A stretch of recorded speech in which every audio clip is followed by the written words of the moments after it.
Salut les bien-aimés. Nous commençons notre live avec beaucoup de retard. Vous savez, dernièrement, on a eu un souci de connexion. Donc, le deuxième live qu'on a fait dernièrement, on n'a pas eu un bon son. Il y avait un problème de connexion, il y avait vraiment la lenteur. Donc, on a voulu faire celui-ci un peu tard pour la connexion. Pour la connexion, vraiment, nous allons commencer. Alors, je vous laisse le temps de se préparer. Apprête-toi, toi qui me suis. Apprête-toi. On est là. Laisse quelques minutes. Allez, la connexion encore commence à venir. Wow.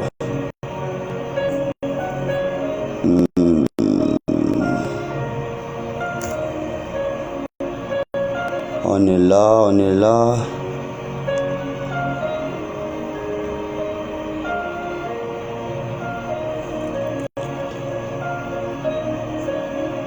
Oui, toi qui me suis.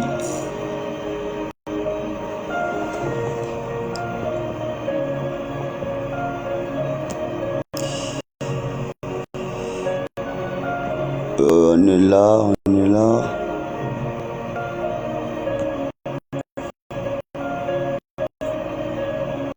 On met tout en place.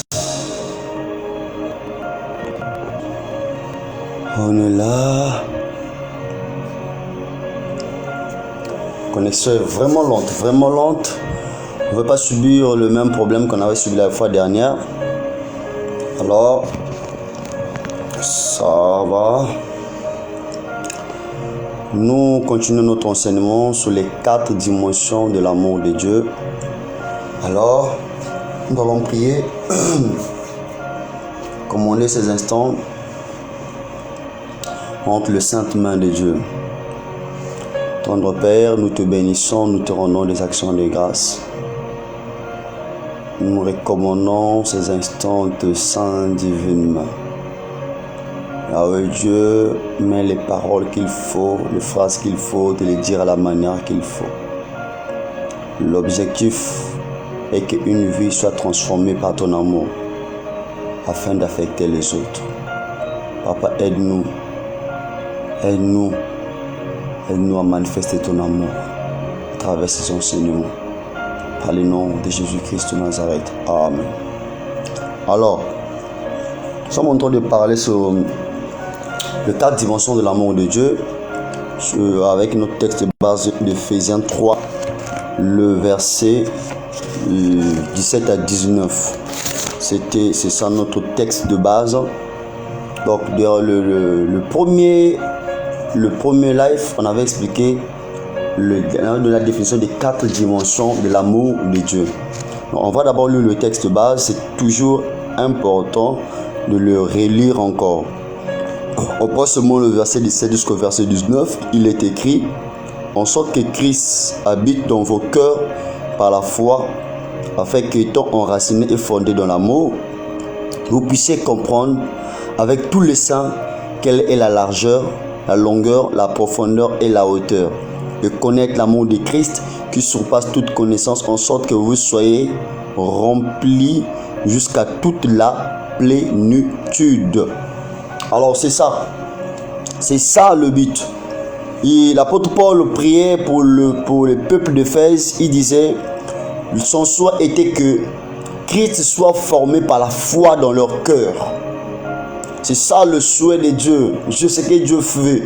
Que Christ soit formé par la foi dans nos cœurs.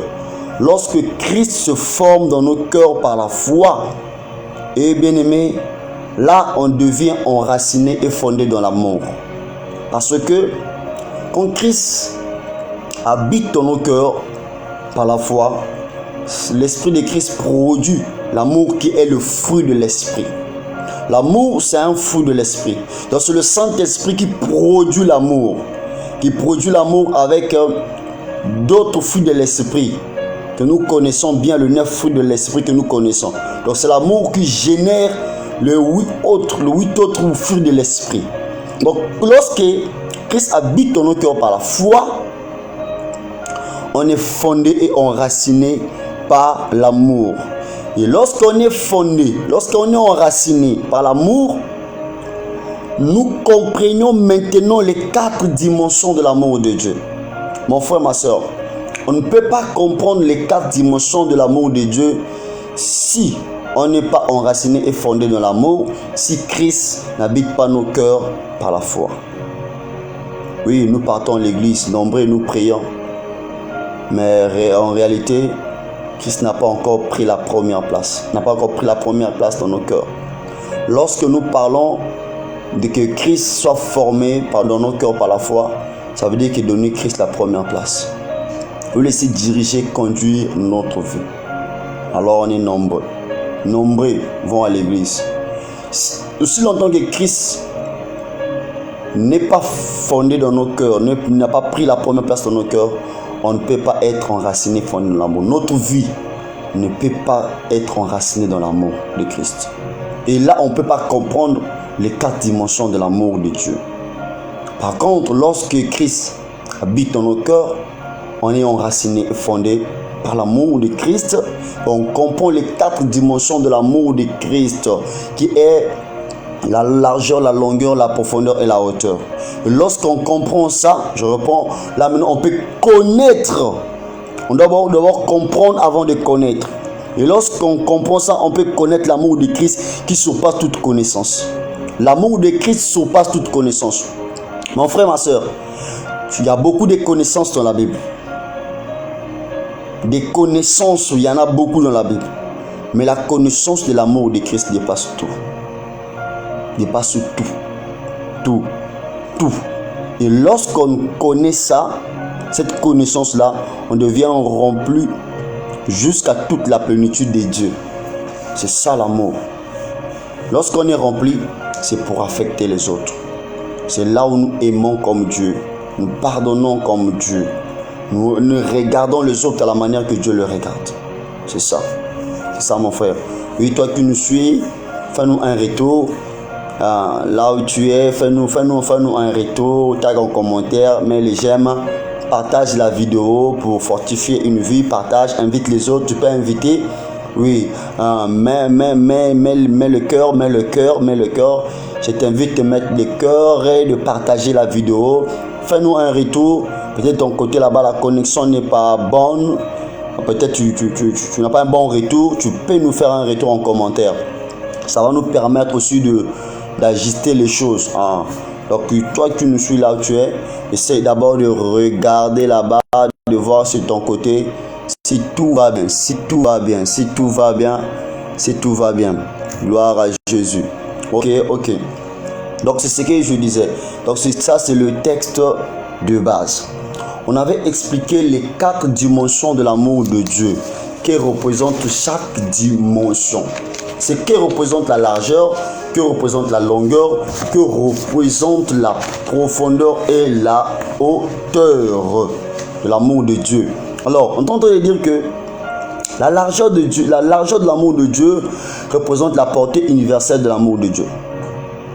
La largeur de l'amour de Dieu représente la portée universelle de l'amour de Dieu. Ça veut dire quoi? En Jésus-Christ, Dieu offre à tous, sans distinction de race, de sexe, de conditions sociales, la possibilité d'être sauvé. Dieu offre à tous, sans distinction de race, de sexe, de rang social, la possibilité d'être sauvé à travers Jésus-Christ. Car il a dit, Dieu a tant aimé le monde, il a donné son Fils unique, afin que quiconque en lui ne périsse pas, mais qu'il ait la vie éternelle. Dieu a aimé le monde. Dieu a aimé le monde. On voit dans les actes des apôtres, après la venue du Saint-Esprit, après la Pentecôte, Acte chapitre 8, on voit la conversion de Philippe. Non, la conversion du unique Éthiopien qui était africain à travers le diacre Philippe. On voit encore dans Acte 9, on voit la conversion de Saul de Tarse qui était juif. Dans Acte 10, on voit la conversion de Corneille, qui était romain. Vous voyez? Parce qu'en ancien temps, les Juifs pensaient que Dieu était seulement le Dieu des Juifs. Tu disais que non, Dieu était seulement le Dieu des Israélites. Dieu n'était pas le Dieu des Antilles. Voilà pourquoi même lorsque Pierre a osé aller dans la maison de Corneille, les autres apôtres n'ont pas voulu. Mais c'est Christ qui l'a convaincu. Il dit pourquoi tu appelles impur ce que moi j'appelle pur. C'est ça la largeur de l'amour de Dieu. On voit dans l'Ancien Testament, Dieu envoie Jonas à Tarsis et à Ninive. Mais Jonas fuit, il va à Tarsis. Pourquoi Jonas n'a pas voulu aller à Ninive? Parce que il avait un mauvais témoignage, il avait une rancune contre ce peuple de la Syrie. C'est un peuple qui les persécutait, ce n'était pas aussi des Juifs, c'était des Antilles, les païens. Mais lui se disait, comment l'autre Dieu qui est pour nous veut aller sauver les païens? Aujourd'hui, c'est le raisonnement de beaucoup des enfants de Dieu, beaucoup de chrétiens. Ils pensent que non, Dieu c'est seulement leur Dieu. Dieu c'est seulement le Dieu de ceux qui vont à l'église. Dieu c'est seulement le Dieu des chrétiens, de ceux qui portent des tenues chaque dimanche. Dieu c'est seulement le Dieu de ceux qui prêchent. C'est seulement si ce sont les dénominations. Je m'aimerais dire à quelqu'un, l'amour de Dieu est universel. Tu ne peux pas interdire de sauver quelqu'un s'il veut le sauver. Oui, aujourd'hui, on regarde les autres avec un œil d'orgueil, avec un mépris, pour dire que non, bon, lui, celui-là, c'est un païen, il s'habille mal. On juge quelqu'un, on voit quelqu'un par son habillement, on le qualifie. Mon frère, ma soeur, tu peux connaître le présent de quelqu'un, mais tu ne connais pas son futur. Oui, tu peux connaître sa réalité actuelle, mais tu ne connais pas comment Dieu va finir avec lui. Parfois, la personne que tu es en train de traiter de païen, tu es en train de traiter, non, c'est pas un chrétien affermi.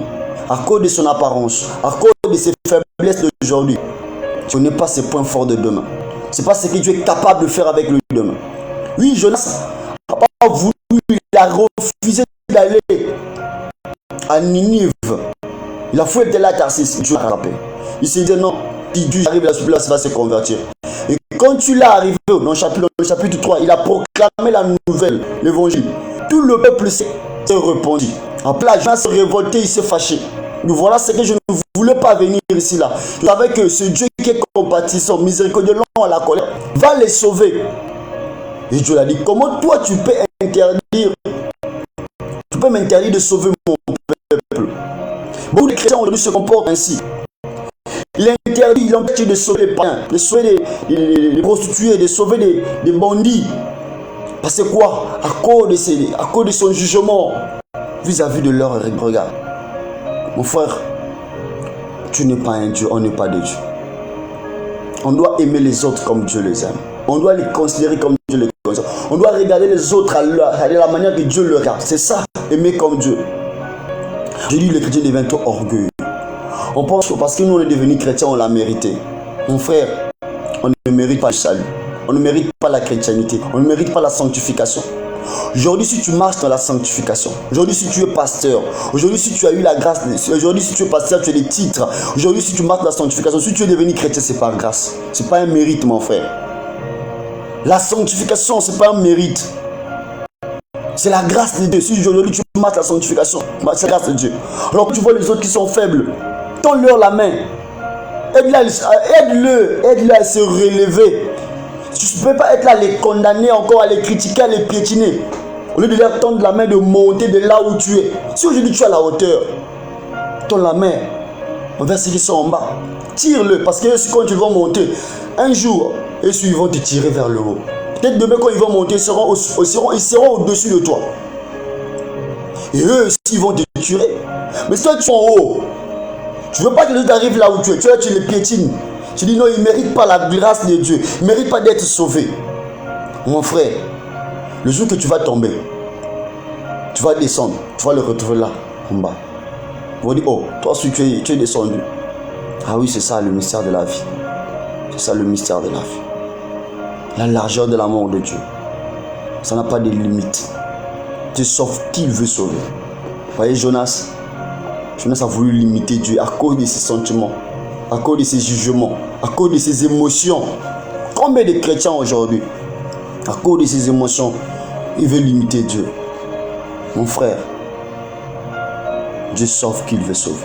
C'est ça la largeur de l'amour de Dieu. Donc lorsque tu, aujourd'hui, on ferme la porte, beaucoup des enfants de Dieu dans nos églises, dans notre milieu, parce qu'on se dit, nous sommes des chrétiens, on doit seulement être dans un clan entre nous, on doit se retrouver entre nous, on juge des autres. Nous, on doit les sortir pour les gagner, on doit leur démontrer l'amour. Quand tu vois quelqu'un s'habille mal, se coiffe mal, parle mal, parle-lui avec amour, cherche de gagner son cœur, par amour, pas par orgueil. Des fois, nous, on le fait par orgueil. C'est quelle façon de s'habiller, ça c'est quelle coiffe là, ça c'est quelle façon de parler. On doit leur montrer l'amour. C'est par là, par amour, qu'on va le gagner. Christ a gagné des païens. C'est par amour. Bien-aimé, la largeur de l'amour de Dieu. Tu as tant aimé le monde. Mon frère, j'aimerais m'adresser à toi qui me suis. Peut-être que moi, je suis un grand pécheur. Moi, je ne mérite pas d'être chrétien. Je suis bouddhiste, je suis franc-maçon. Je suis rosicrucien. Je suis rotarien. Je mérite l'amour de Dieu. Je ne m'aime pas par rapport à tout ce que je fais. Je suis sorti. Je mérite de dire que Dieu t'aime. Il veut te sauver. Dieu veut te sauver. Parfois, tu t'es retrouvé dans ces choses-là par ton vouloir ou par ton gré plutôt. Parfois, il y a eu une pression, une circonstance. Quelqu'un t'a mis là-bas. Aujourd'hui, tu regrettes. Tu veux venir à Dieu. Tu demandes où par où sortir. Je me te dis que Christ t'aime. Dieu t'aime. Dans la largeur de son amour, il veut te sauver. Il est capable de faire sortir de là. Il te tend la main. Dans sa largeur, il te tend la main. Il veut sauver toute personne. Au travers de Christ. Le problème est que tu acceptes seulement Jésus-Christ comme Seigneur et Sauveur. Si tu prends la décision d'accepter Jésus-Christ comme Seigneur et Sauveur, tu tends la main. Il veut sauver tout le monde sans distinction des races, des religions, de sexe, de conditions sociales. Dans la possibilité à travers Christ d'être sauvé. C'est ça, la largeur de l'amour de Dieu. Et la longueur de l'amour de Dieu nous montre la patience de Dieu. Un Dieu patient et persévérant. Il s'étend sur toute une vie, nous accompagne dans nos joies et dans nos épreuves, dans sa longueur. Dans la longueur de l'amour de Dieu, Dieu nous a aimés avant que nous venions dans ce monde. Eh bien, Jérémie, avant que tu sois formé dans le sein maternel, tu t'avais déjà aimé.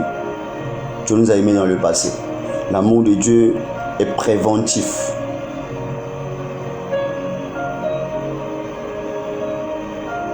L'amour de Dieu est préventif. Il nous aime d'un amour éternel. Frère, rien ne peut séparer de l'amour de Dieu. Cet amour nous accompagne dans nos faiblesses. Cet amour nous accompagne dans nos défauts, dans nos manquements, malgré ce que nous sommes. Dieu nous connaît mieux que tout le monde. Dieu sait ce que nous allons devenir. Tu vas te rendre compte que, avant même que tu puisses connaître le Seigneur, la providence divine t'accompagne tout au long de ta vie. Dieu connaît tes défauts et tes faiblesses, mais il te laisse encore en vie. Il te protège. Il y a des situations, si tu regardes bien, pendant que tu étais encore païen, tu ne connaissais pas Dieu. Mais si tu rencontres là, tu vas comprendre que non, là c'est la grâce de Dieu. Tu ne m'as pas de tel accident, tu ne m'as pas de tel empoisonnement, tu ne m'as pas de tel complot. Mais parfois tu ne connaissais pas encore Dieu. Mais il te montrait déjà son amour. Pour que tu comprennes, pour que tu puisses comprendre plutôt, que tu puisses comprendre que non, il t'aime. Dieu t'a aimé avant même que tu deviennes chrétien. Avant que tu puisses te convertir, il t'avait déjà aimé. Il t'aime dans cette vie, il t'aimera jusqu'à l'éternité. C'est ça la longueur de l'amour de Dieu. La longueur de l'amour de Dieu. Il nous accompagne dans nos épreuves. Toute une vie, il nous accompagne. Dans nos faiblesses, il nous accompagne. Pendant qu'on est plongé dans nos épreuves, l'amour de Dieu est là. L'amour de Dieu est là. Dieu nous aime. Dieu nous aime. Mon frère, l'amour de Dieu, c'est la patience. L'amour de Dieu, c'est la patience. L'amour, la longueur de l'amour de Dieu est très patient. La longueur de l'amour de Dieu, c'est est très patient. Il nous donne le temps de se convertir. C'est un amour inconditionnel. La longueur de l'amour de Dieu, c'est un amour inconditionnel. Ça ne varie pas, ça n'a pas de conditions comme l'amour des hommes. Quand tu fais bien aujourd'hui, on te dit merci. C'est comme un monsieur, quand sa femme prépare bien aujourd'hui, il dit chérie, tu as bien préparé. Non, quand la femme prépare bien, il dit oui, ça va, chérie, ça va. Quand la femme prépare mal, il change de position. Je t'aime pas, je regrette d'avoir épousé, tu es une mauvaise femme. Tu vois, l'homme varie. Et l'amour de Dieu ne varie pas. La longueur de l'amour de Dieu ne varie pas. Il est là, il nous tend la main. Ça nous d'accepter. Ça n'impose pas, ça ne force pas. Ça nous de reconnaître cet amour. Tu regardes un peu depuis que tu es né jusqu'à aujourd'hui. Regarde le bienfait que tu as fait dans ta vie. Regarde les coups bas que les gens t'ont fait. Dieu t'a épargné. Les accidents que tu as manqués. Tu as subi des maladies graves, mais Dieu t'a épargné. Sinon tu allais mourir. Tu étais hospitalisé dans une salle. Plusieurs des gens qui étaient hospitalisés avec toi sont morts. Mais toi, tu es sorti là-bas vivant. On a dit ça contre toi, mais jusqu'à aujourd'hui, tu vis encore. Tu comprends. Comprends par là que ça, c'est la longueur de l'amour de Dieu. Il t'a aimé avant, il t'aime maintenant, il t'aimera après. Un amour inconditionnel. L'homme, quand il t'aime aujourd'hui, te pose des conditions. C'est par intérêt. L'amour de Dieu n'a pas d'intérêt. C'est ça la longueur de l'amour de Dieu.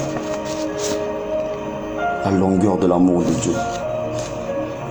Mon frère, ma soeur, Dieu t'aime d'un amour éternel. Dieu t'aime d'un amour éternel. Vous savez,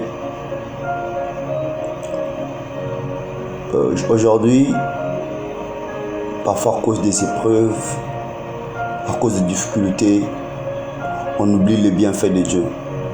Ce que Dieu a fait hier dans nos vies. Parfois on oublie, on dit Dieu ne m'aime pas. Non, on devient comme les disciples de Maüs. Comme les disciples de Maüs. L'épreuve les a fait oublier Jésus. Jésus était au milieu d'eux. Ils ne se sont pas rendus compte que Jésus était la cause de la douleur. Beaucoup émotionnés. Beaucoup d'entre nous, ça arrive parfois à cause des situations actuelles. On oublie l'amour de Dieu. Mon frère, la longueur de l'amour de Dieu, même quand tu pleures, il est là. C'est comme ça nous sert d'amortisseur. La longueur de l'amour de Dieu amortit les chocs, amortit la douleur. Aujourd'hui, tu vois la douleur, tu sens quelque chose. Mais si Dieu ne t'aimait pas, mon frère, peut-être que tu allais mourir à longtemps. Si ça dépendait que des hommes, tu n'allais plus exister. Si tu savais des combats et des combats visibles et invisibles que Dieu épargnait pour toi, que Dieu te épargnait, mon frère, tous les jours tu allais dire merci Seigneur. Ne laisse pas les circonstances actuelles, ne laisse pas les combats de la vie te faire ignorer la longueur de l'amour de Dieu. Cet amour accompagne toute une vie, nous accompagne toute une vie. Dieu t'aime, mon frère. Dieu t'aime, ma soeur, malgré ce que tu vis, malgré ce que tu vois tout autour de toi. Si il te préserve pour un but, il te laisse en vie pour un but. Dieu t'aime. Dieu t'aime. Dieu t'aime. Alors pour ce soir, je voulais juste parler de deux dimensions. Je parle de la largeur et de la longueur. Le samedi prochain, nous allons parler de la profondeur, de la hauteur. En fait, honnêtement, c'est juste un rappel pour ce qu'on avait parlé le samedi passé, vu que le son n'était pas bon, la connexion n'était pas bonne. Même là aussi, on est en train de voir la connexion un peu lente.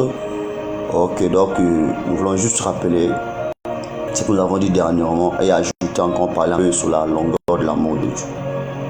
En un mot, le but de cet amour, Dieu nous aime malgré nos fautes, malgré nos défauts, malgré nos manquements, parce qu'il nous connaît mieux. Il sait que nous sommes des pécheurs. Malgré cela, il nous aime d'un amour inconditionnel. Pourquoi? Pour que nous aussi, nous puissions aimer les autres comme Dieu nous aime.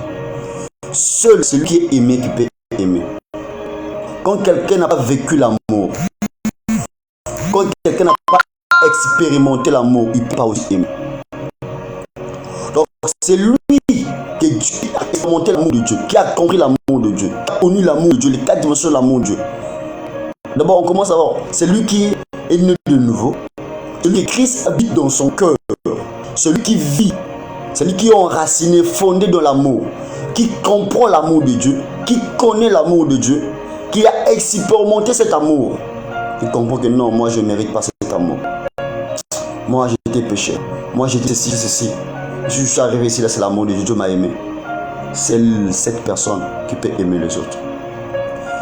Quand on voit, vous voyez, quand on voit beaucoup de gens sont incapables d'expérimenter l'amour de Dieu, parce qu'ils n'ont pas encore vécu cet amour. Ils sont incapables de partager cet amour-là aux autres. Parce qu'on donne ce qu'on a. Oui, l'amour selon les hommes, il y en a. Dans les églises, il y en a. Parmi les chrétiens, il y en a. L'amour par intérêt, l'amour avec condition, il y en a. Il y en a l'amour. Quand on parle de l'amour dans les zones des églises parmi nous, c'est l'amour selon les hommes. Mais là, la Bible nous parle de l'amour selon Dieu. Aimer comme Dieu. D'une manière inconditionnelle. Un amour qui n'est non émotionnel, qui ne change pas par rapport aux émotions, par rapport aux émotions. L'autre fait bien, tu dis Amen. Quand l'autre, ça ne va pas, demain, ça ne va pas. C'est toi qui critique, c'est toi qui détruis encore l'autre. C'est pas ça. Aimer comme Dieu. C'est celui qui a expérimenté l'amour de Dieu qui peut aimer comme Dieu. Celui qui n'a pas expérimenté l'amour de Dieu ne peut pas aimer comme Dieu. Le but de cet enseignement, que nous puissions aimer comme Dieu. Que la haine, la jalousie, la rancune, les mépris, les empoisonnements soient loin des enfants de Dieu, loin de l'église corps de Christ. Dieu nous a aimés. Mon frère, on n'a pas mérité l'amour de Dieu. On n'a pas mérité d'être serviteur de Dieu. On n'a pas mérité d'être chrétien. On n'a pas mérité de marcher de la sainteté. Aujourd'hui, le jour se glorifie de la sainteté, de la sanctification. Est-ce que tu étais comme ça? Tu étais né saint. Tu es né de la sanctification. C'est une grâce. Si Dieu t'a fait grâce aujourd'hui, il faut se faire grâce à l'autre. À l'autre. Pourquoi nous voulons fermer la porte aux autres? Pourquoi nous voulons détruire les autres? Nous devons aimer comme Dieu. Aimons comme le Seigneur. La Bible dit dans Matthieu chapitre 5. On va lire ces versets. Oh, c'est mon verset de ce dernier temps-là. Matthieu 5, le verset 40. Le verset 40. Quand on dit, mais moi je vous dis, aimez vos ennemis, bénissez ceux qui vous maudissent, faites du bien à ceux qui vous persécutent et qui vous haïssent, priez pour ceux qui vous maltraitent et qui vous persécutent, afin que vous soyez fils de votre Père qui est dans le ciel. Car il fait lever le soleil sur les méchants et sur les bons. Il fait pleuvoir sur les justes et sur les injustes. Ça, c'est Dieu qui dit. Le verset 46 dit, si vous aimez ceux qui vous aiment, quelle récompense méritez-vous? Le publicain aussi n'agisse pas de même. Et si vous saluez seulement vos frères, que faites-vous d'extraordinaire? Les païens aussi n'agissent-ils pas de même? Soyez donc parfaits comme votre Père est parfait. Nous devons être parfaits, nous devons aimer comme Dieu. Aujourd'hui, les chrétiens sont devenus des sectaires. Ça c'est une catégorie de personnes. Et d'autres là, non. Ils sont pas à la hauteur.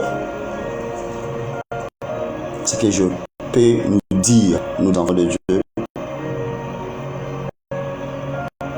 ne soyons pas comme Pierre, qui ne voulait pas entrer de corps. Il disait que c'est un juif, c'est un païen. Et Dieu lui a dit, va. Toi tu le regardes impur, moi je le regarde pur. Il y a des gens aujourd'hui, tu les juges. C'est des impurs. Les moins sérieux. Ils sont pas spirituels. Le truc est beaucoup spirituel. Lui dit que les autres, prie le Seigneur qui devienne beaucoup spirituel comme toi. Si tu vois que tu es parfait, lui dit que le Seigneur, que l'autre aussi est parfait comme toi. Je n'ai pas voulu aller à Ninive à cause de ses émotions. Mais Dieu l'a forcé d'aller par le ventre d'une poisson. Il y a des gens que Dieu nous demande de sauver. À travers l'amour, leur exprimer leur notre amour, leur demander. Alors mon frère, ma soeur, L'amour de Dieu est large, l'amour de Dieu est long. Dieu nous bénisse. On nous revoit le samedi